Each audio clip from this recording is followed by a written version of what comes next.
Film is magic, and in the right hands, a weapon.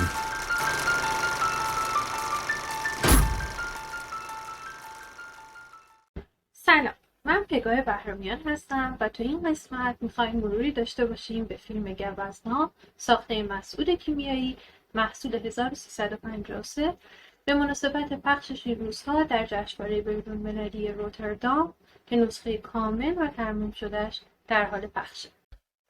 دهه 50 ایران همراه بود با اوج خیزش جنبش‌های چپ و چریکی که البته ترکش‌های سیاسی اون خواهی نخواهی در نقطه نظرات منتقدین و فیلمسازان اون زمان هم راه یافته بود و خب البته کیمیایی هم از این قاعده مستثنا نبود.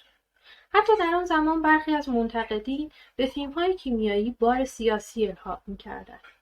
برای مثال انتقام انفرادی قیصر رو باز شدن نوعی خشم فروخورده تعبیر می‌کردند و یا در فیلم مثل بلوچ که خط اصلی داستان به هیچ عنوان سیاسی نبود اشاراتی به بیابی سیستان بلوچستان و یا بیخانمان ماندن یک قوم ایرانی در شهری که به مناسبت جشن‌های 2500 ساله قصر نور و چراغونیه رو اشاره‌های غیر مستقیم سیاسی ارزیابی می‌کردند. و یا در فیلم خاک که بر اساس داستان اوسنه بابا سبحان محمود دولت‌آبادی ساخته شد، ستمی که به مسیب و خانواده‌اش روا شده بود و قیام او در برابر این ستم که در نهایت منجر به زنجیر کشیده شدن مباشر مالک خارجی ده میشد رو نوعی موضع‌گیری واضح سیاسی در برابر اصلاحات ارضی حاصل از انقلاب سفید ارزیابی می‌کردند که البته قابل تفکر هم هست. در نتیجه ساخته شدن گوزنا خیلی هم دور از انتظار نبود. هم خط سیر حرکت کیمیایی، هم جو به شدت سیاسی جامعه به همراه نسل نوین هنرمندان متعهد اون زمان همه از عواملی بودند که به شاهکار گوزنا ختم شد. و اما فیلم در همان تیتراژ ابتدایی نیزه سیاست رو به چشمان تماشاچی فرو میکنه. با نمایش قاصدکی که سمبل آزادی است و حالا پشت سیم‌های خاردار به حصار کشیده شده و البته تنین ترانه گنجشکک اشیمشی با موسیقی جاودانه اسفندیار منفردزاده و صدای پری زنگنه که البته بعدها نیز توسط فرهاد از دیگر صداهای معترض آن زمان بازخوانی شد.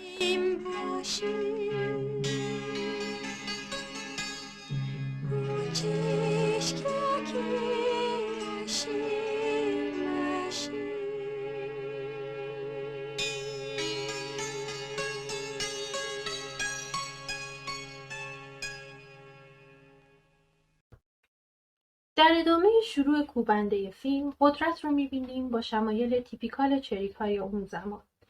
عینک، سیبیل، اوورکوت که بعد از 12 سال به مدرسه قدیمیش برگشته تا سراغ رفیقش سید رو بگیره. به جای موندن رد خون زخم قدرت به دیوار مدرسه به مثابه فراموش نشدن ریشه هاش هست. و البته به جای موندن خونی مهم در تاریخ سینمای ایران. این ریشه ها همان محله قدیمی و رفاقت رفقاست. در ادامه در سکانس متأثر کننده تئاتر لاله‌زار صدای علی نظری رو میشنویم که از گرامافون در حال پخشه و اشک‌های قدرت رو میبینیم که با دیدن سید جاری میشن. سیدی که از هیبت یک ید حالا به یک معتاد پیزوری افت پیدا کرد. یا کلفت پررو تاکید بر عکس‌های قدیمی روی دیوار که خاطرات گذشته رو یادآوری می‌کنه و مرور و نقل خاطرات بین این دو رفیق نوستالژی غریبی رو در فیلم شکل میده. همچنین از نقش موسیقی اسفندیار منفردزاده که در دوران اوج هنری خودش به سر میبره در این صحنه‌های مرور خاطرات نباید غافل موند. همین وقتا بود که ما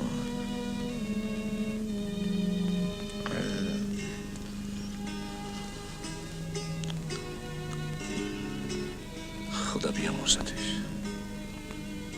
در جایی که به زبان آوردن خاطرات گذشته به شدت ناراحت کننده است، این غم و اندوه نوستالژیک سوار بر مرکب موسیقی میشه و تاثیرگذاری و گیرایی صحنه رو دوچندان میکنه. بعضی وقتا فکر میکنم بارقه این خاطره بازی در ذهن استاد کیمیایی بی‌شباهت به شاهکار روزی روزگاری در آمریکای سرجیو لئونه نیست. اگر روزی روزگاری در آمریکا از این منظر در اوج خود به سر میبره، همچنان چیزی از ارزش‌های استاد کیمیایی که چند گام از زمان خود جلوتر بوده کم نمی‌کنه. لوکیشن خونه سید و آدم‌های فرودستی که در اون زندگی می‌کنن فضای چرک و ناتورالیستی داره و به نوعی راه گریز از این فضا بر روی ساکنینش بسته شده.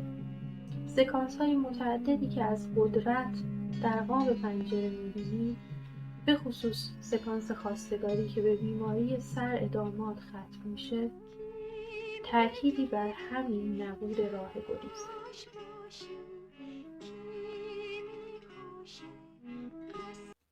البته در خلال اینها طنز ظریف و زیبایی هم وجود داره که به نوعی ثبت تاریخ نیز هست، مثل اجرای جانی دالر در سکانس تئاتر لاله‌زار و همینطور دیالوگ هایی که به عنوان ثبت بخشی از گویش تهران قدیم استادانه توسط کیمیایی نوشته شد.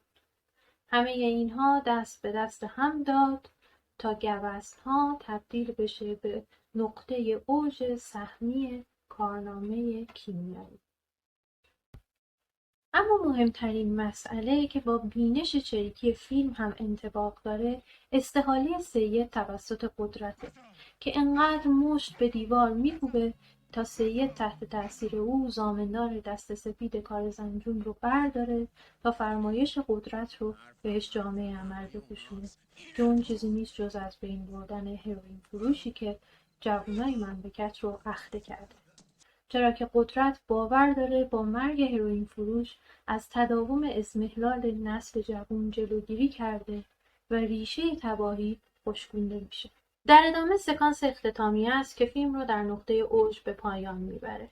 یورش ساواک، تیراندازی متقابل قدرت در کنار دوستی که هویت گذشته‌اش رو دوباره بازیافته و تأکید این جمله از زبان او که مردن در کنار رفیق آرمانی به از مردن در زیر گلی در یک کوچه است. با گوله مردن که از تو کوچه زیر پر مردن بهتره. این پای خوبو که من مفت نمیدم. بابا تو همیشه مبصر منی.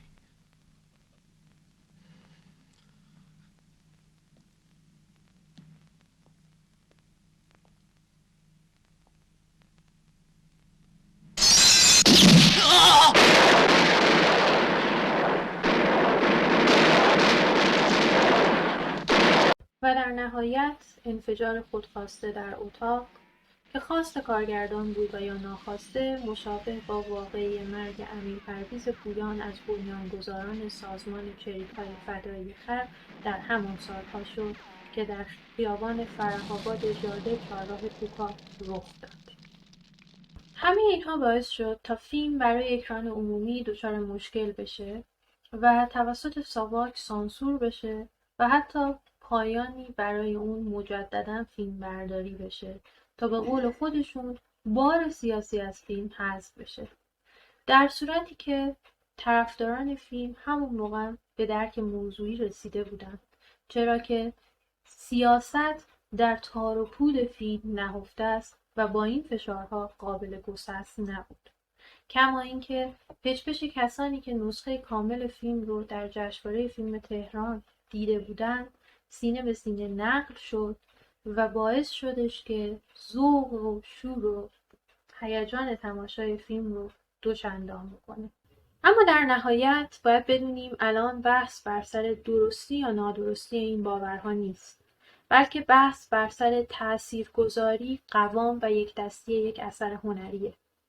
اگر نبرد الجزیره اثر جیل و پونتکورو رو امروز یک شاهکار به حساب میاریم، این نه صرفاً به دلیل محتوای سیاسی اون، بلکه به این دلیله که یک اثری تغزلیه و مثل یک شعر سروده شده گوزن‌ها در اون سالها در تاریخ سینمای ایران نقش مشابهی داره و دقیقاً به همین دلیله که برای من به عنوان بهترین فیلم سینمای ایران قبل از انقلاب به حساب میاد.